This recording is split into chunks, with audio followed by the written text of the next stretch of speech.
नमस्कार दोस्तों। आज हम बात करते हैं कि किस तरह से नरेंद्र मोदी अमेरिका और मिस्र की जो दौरा है वो पूरा करके भारत लौटे हैं।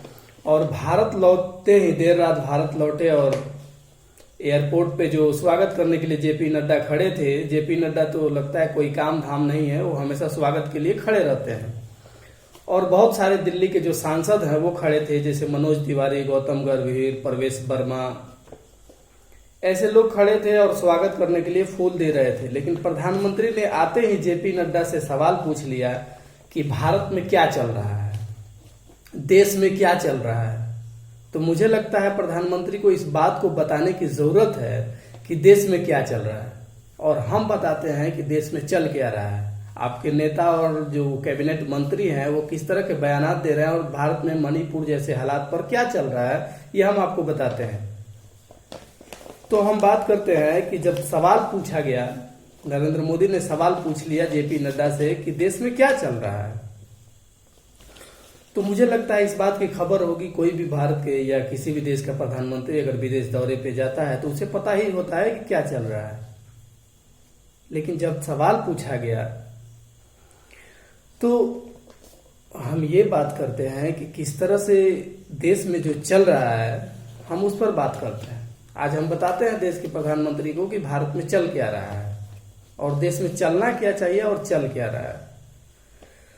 तो जब अमेरिका दौरे पर थे और बराक ओबामा ने, जो अमेरिका के पूर्व राष्ट्रपति थे, जब वो सवाल पूछ लिए कि अगर मैं बाइडेन की जगह प्रेसिडेंट होता या मोदी से बात करने का मौका मिलता तो मैं पूछता भारत के अल्पसंख्यक मुसलमानों के साथ क्या हो रहा है, जो मैंने कल के वीडियो में आपको बताया था कि तो इस पर जो है भारत की जो पॉलिटिकल पार्टी है, भारतीय जनता पार्टी, ये किस तरह के जवाब दे रही है और किस तरह से एक आलोचना को बर्दाश्त नहीं कर पा रही है, जो खुद के सिक्के में खोट है और इस पर बात नहीं करना चाहती है, तो हम इस पर बात करना जरूरी हो जाता है। तो इस पे जो भारतीय जनता पार्टी के नेता हैं, चाहे वो ईश्वरप्पा हो, हेमंत बिस्व शर्मा हो या निर्मला सीतारमण, तो है बाकायदा प्रेस कॉन्फ्रेंस कर दी। और निर्मला सीतारमण प्रेस कॉन्फ्रेंस करके ये बोल रही हैं कि जब ओबामा राष्ट्रपति थे अमेरिका के, तो इनके रहते 6 मुस्लिम देशों पर हमला किया गया और 26,000 जो है बम बरसाए गए। 26,000 जो है बम बरसाए गए, इस तरह का बात किया। तब अमेरिका को ये नहीं लगा। और अमेरिका सुपर पावर जैसे देश है, उस देश का जो राष्ट्रपति है उससे किस तरह से रिश्ते बनाए रखने की जरूरत है, भारत के हित में भी जरूरत है। और इस तरह के बयान दिया गया निर्मला सीतारमण की तरफ से, जो वित्त मंत्री है भारत सरकार के, और इस तरह का बयान विदेश नीति को किस तरह से समझता है ये आप समझ सकते हैं। भारत की विदेश नीति को किस तरह से प्रेजेंट करती है निर्मला सीतारमण, इस हद तक गिरकर कि ओबामा के बारे में बात कर रही हैं, अमेरिका के पूर्व राष्ट्रपति के बारे में बात कर रही हैं। जो प्रेजेंट राष्ट्रपति हैं जो बाइडेन, उस समय जो है ओबामा के टाइम पर ये उपराष्ट्रपति थे, और आज उपराष्ट्रपति से सवाल नहीं पूछा जा रहा है। जब ओबामा से सवाल पूछा गया, ओबामा ने मुस्लिम या भारत के अल्पसंख्यक समुदाय के साथ जो हो रहा है उसके बारे में बात कर दिया, तो इतनी मिर्ची लग गई। आपके जो ये के ईश्वरप्पा है, बीजेपी के जो नेता है ईश्वरप्पा, वो बोलते हैं जो कांग्रेस को जो है ससुराल की तरह है मुस्लिम। क्या मतलब है इस बात का? भारत में ये चल रहा है। प्रधानमंत्री को खबर होना चाहिए कि भारत में ये चल रहा है। अभी 2 दिन पहले जो हेमंत बिस्व शर्मा ने कहा कि हेमंत बिस्व शर्मा ने ये बात बोला कि हमारे भारत के अंदर भी बहुत हुसैन ओबामा है और हम इनका ख्याल रखेंगे, और असम पुलिस को ये पता है कि उसको क्या करना है। क्या मतलब है इसका? आप अपने पॉलिटिकल गली के झगड़े सुलझा रहे हैं, आप घर की बात कर रहे हैं, अमेरिका के पूर्व राष्ट्रपति के बारे में बात कर रहे हैं, और इस तरह के बात आपके विदेश नीति को विफल बनाता है। ये इस तरह का बात आप नहीं कर सकते। एक जिम्मेवार पद पे बैठे हुए व्यक्ति हैं। ये चल रहा है भारत में। जो एक सीएम जो है मुस्लिम को ससुराल बता देता है कांग्रेस का, और दूसरा जो है हुसैन ओबामा की बात कर रहा है और असम पुलिस को दिखा रहा है। ये बात है, ये चल रहा है देश में। और क्या क्या चल रहा है ये हम बताते हैं। ये बयान देने के बाद अभी कर्नाटक में जो प्रियंक खड़गे हैं, मल्लिकार्जुन खड़गे कांग्रेस अध्यक्ष के जो बेटे हैं प्रियंक खड़गे, उन्होंने ये मुस्लिमों से और पुलिस अधिकारी से बैठक में ये कहा कि अगर कोई बकरीद में कहता है कि हम ये दल से हैं वो दल से हैं, अगर वो किसी प्रकार का तमाशा करने की कोशिश करता है बकरीद की तौर पर, तो उसको जेल भेजिए। और इस बयान को तोड़ मरोड़ कर पेश किया गया कि प्रियंक खड़गे ने गौवध है, इसको लेकर बढ़ावा दिया है। ये चल रहा है देश में। उन्होंने सिर्फ इतना कहा है कुर्बानी में अगर कोई लफड़ा करता है तो उसको आप जेल भेजिए, लेकिन किस तरह का बयान चल रहा है ये आपके सामने है। दूसरा यह है कि मणिपुर में जो है 1200, आज की अखबार की रिपोर्ट है कि 1200 की भीड़ ने, जिसमें महिलाएं ज्यादा थी, भीड़ ने 9 उग्रवादियों को बचा लिया। आंदोलन करके सेना से छुड़वा दिए 9 आतंकवादी, समझिए, जो अशांति फैला रहे हैं मणिपुर में। मणिपुर जल रहा है।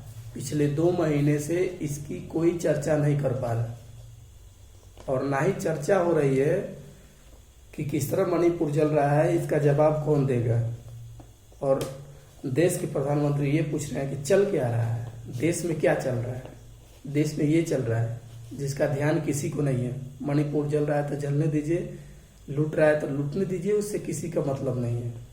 यहां तक सर्वदलीय बैठक में कहा गया है कि मुख्यमंत्री बीरेंद्र सिंह को हटाइए, उसको रखने के पक्ष में कोई नहीं है। लोग ये बोल रहे हैं वहां राष्ट्रपति शासन लगाइए। अमित शाह ने एक ताजा बयान ये दिया है कि मुख्यमंत्री आधा देखे आधा मैं देख लेता हूं। क्या मतलब है इस बयान का? क्या मतलब है? अमित शाह क्या बताना चाहते हैं? अमित शाह क्या बताना चाहते हैं कि आधा तुम देख लो आधा हम देख लेते हैं? क्या देखना है इसमें? अपना जिम्मेवारी हटा रहे हैं। मणिपुर जल रहा है और आप विदेश की यात्रा कर रहे हैं और पूछ रहे हैं कि भारत में चल क्या रहा है। इसके साथ साथ अगर चलने की बात आ रही है तो प्रधानमंत्री जब देर रात आए और ये सवाल पूछ लिया कि देश में क्या चल रहा है, और सुबह सुबह जो है अमित शाह प्रधानमंत्री मोदी से मिलते हैं, हो सकता है वो मणिपुर के बारे में बताए हों, और उसके बाद और सुबह 9 बजे 10 बजे के आसपास मीटिंग हो जाती है और ये कहा जाता है कि बहुत अहम मीटिंग है। और क्या मीटिंग चल रही है कि देश का राज्य चल रहा है, उस पर बात नहीं हो रही है। अगर आप मुस्लिमों को लेकर और अल्पसंख्यक को लेकर जिस तरह से बोल रहे हैं, जिस तरह की आपकी सरकार की रवैया है, बीजेपी के 303 सांसद हैं लेकिन एक भी मुस्लिम नहीं है। राजनीतिक में मुस्लिम सत्ता के लिए बना ही नहीं है, ऐसा लगता है। 0। आपकी कैबिनेट में इतने मंत्री हैं, 0। किसी भी प्रदेश में कोई मुस्लिम मंत्री नहीं है। यूपी में एक अपवाद की तरह है, और आप बोल रहे हैं कि हम मदर ऑफ डेमोक्रेसी है, लोकतंत्र का ये वो पाठ पढ़ा रहे थे। एक सवाल आपसे पूछा गया अमेरिका में 9 सालों में, पिछले 9 सालों में एक भी प्रेस कॉन्फ्रेंस नहीं किया, और गलती से पकड़ लिए गए, धर लिए गए, जबरदस्ती वहां बोलना पड़ा, तो लोकतंत्र पे ज्ञान फेल के चले आए, झूठ बोल के चले आए। इस तरह का बयान है। देश में ये चल रहा है। आपको याद होगा कि जहां मीटिंग हो रहा है वहां से 5 किलोमीटर की दूरी पर हथियारबंद लोग दिल्ली में जो है वो एक कार वाले को लूट लेते हैं। ये चल रहा है दिल्ली में। क्या क्या बताया जाए? आपको कल से मध्य प्रदेश में 5 वंदे भारत ट्रेन की उद्घाटना करने जा रहा है, फिर से हरी झंडी दिखाने जा रहे हैं। क्या कोई काम नहीं है इनको? हमेशा अपना राजनीतिक पार्टी और अपना राजनीतिक दल के लिए ये काम करते रहेंगे, देश के लिए कब काम करेंगे? मध्य प्रदेश चुनाव जीतने के लिए इनको इतनी जल्दबाजी है कि रात में आए और फिर कल से स्टार्ट हो गया रैली करने के लिए। क्या देश के प्रति इनका जिम्मेवारी नहीं है? और पूछ रहे हैं कि देश में चल क्या रहा है। पटना में विपक्ष की मीटिंग क्या हुई, प्रधानमंत्री मोदी और बीजेपी की जो है नींद, रातों की नींद उड़ गई है कि किस तरह से विपक्ष को कमजोर किया जाए और किस तरह से इनको नीचा दिखाया जाए और इनको हराया जाए। ये रणनीति करने में जुट गए आप। देश के प्रति कोई जिम्मेवारी नहीं है। मणिपुर जल रही है तो जलने दीजिए। आप ये ऐलान करते कि प्रधानमंत्री कल मणिपुर जा रहे हैं, ये होती बात कि हम अमेरिका से आए या कहीं से लूट से आए। जिस तरह से बाहरी मुसलमानों को दिखावा करते हैं आप, मस्जिदों में जाकर वहां की मस्जिदें देखते हैं, मुसलमानों से मिलते हैं और भारत में आकर वही उल्टा काम करते हैं। ये आपकी दोहरी नीति है। ये आपकी दोहरी नीति को दर्शाता है कि बीजेपी जो है किसी भी मुसलमानों की पार्टी नहीं हो सकती, या बीजेपी जो सत्ता में जो है एक भी ऐसा मुसलमानों को क्यों नहीं रखना चाहती। ये आपकी दोहरी राजनीति है कि विदेश में जाते हैं, मुसलमानों को प्यार दिखाते हैं, प्यार लुटाते हैं, मजबूरी में करते हैं आप ये सब, और भारत में यही सब करने के लिए आप रोने लगते हैं और इस तरह के बयानात देते हैं, उल्टा सीधा बयानात देते हैं, कब्रिस्तान और शमशान की बात करते हैं, 80-20 की बात करते हैं आप और आपकी पार्टी। ये चल रहा है देश में और इस पर प्रधानमंत्री मोदी का ध्यान नहीं है। और क्या चल रहा है क्या नहीं चल रहा है आपको बता दिए हैं, लेकिन ये लंबी चौड़ी लिस्ट है, बताते रह जाएंगे, वीडियो बहुत लंबी होती जाएगी। ये देश में मुसलमानों और जो जनता है उसको समझने की जरूरत है कि बीजेपी किस तरह की राजनीति करती है। मुसलमानों से डराकर हिंदू बहुसंख्यकों से वोट वसूलती है।